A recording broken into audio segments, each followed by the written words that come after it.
ថ្ងៃនេះបានខ្យងហើយថ្ងៃនេះបងប្អូនទាំងអស់គ្នាគឺខ្ញុំបានខ្យងរាវដោយខ្លួនឯងក្រោកពីព្រលឹមបានក៏រាវហើយបានច្រើនគួរសមដែរហើយនេះក៏យកមកត្រាំទឹកដើម្បីឲ្យវាខ្ជាក់ដីអស់ចឹងណាមើលសកម្មភាពខ្យងកំពុងតែខ្ជាក់ដីច្រើនគួរសមដែរបងប្អូន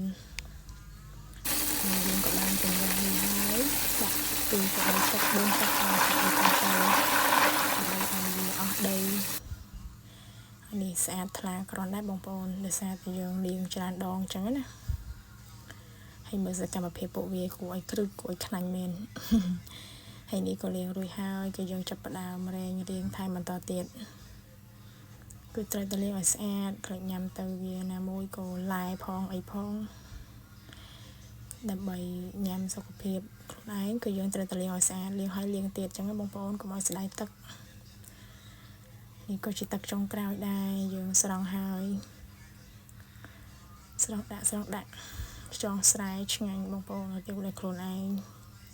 ខែភ្លៀងទឹកឡើងចេះសម្បូរណាស់ច្រើនមែនតើថ្ងៃនេះផងដែរក៏ខ្ញុំបានយកខ្យងនេះទៅចំហុយឬក៏ហៅថាស្ងោរសិនស្រង់ឲ្យវា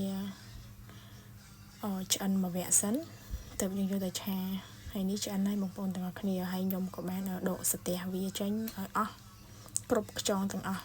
ដើម្បីយកទៅឆាទៅដើម្បីឲ្យវាចូលជាតិយើងចំហុយតែស្ងោរតែមួយផ្លែទេតែវាមកពុះហើយគឺយើងបិទគឺខ្ញុំរើសអស់ហើយឥឡូវខ្ញុំដល់បងឆាគឺយើងដាក់គ្រឿងឆាបែបយករសជាតិប្រៃផ្អែមស្ករអំបិលប៊ីចេងថែមទឹកម្ទេសបន្តិចទឹកស៊ីអ៊ីវទឹកអីហើយក៏ខ្ញុំបានថែមទឹកបន្តិចទៀតដោយសារខ្យងយើងរៀងច្រើនដែរអញ្ចឹងណានេះចាក់ចូលហើយគឺថាមកខ្ទះពេញតែម្ដង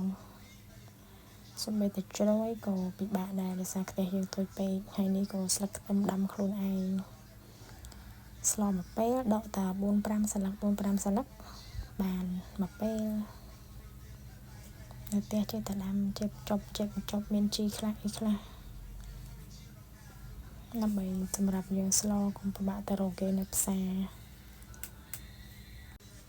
ហើយនេះគឺយើងបានរោយស្លឹកខ្ទឹមមកឆ្អិនហើយបងប្អូនគឺទំនងមែនតើកូនខ្ញុំញ៉ាំឡើងលឹកដៃលឹកជើងមកអរគុណវីដេអូមានតែប៉ុណ្ណឹង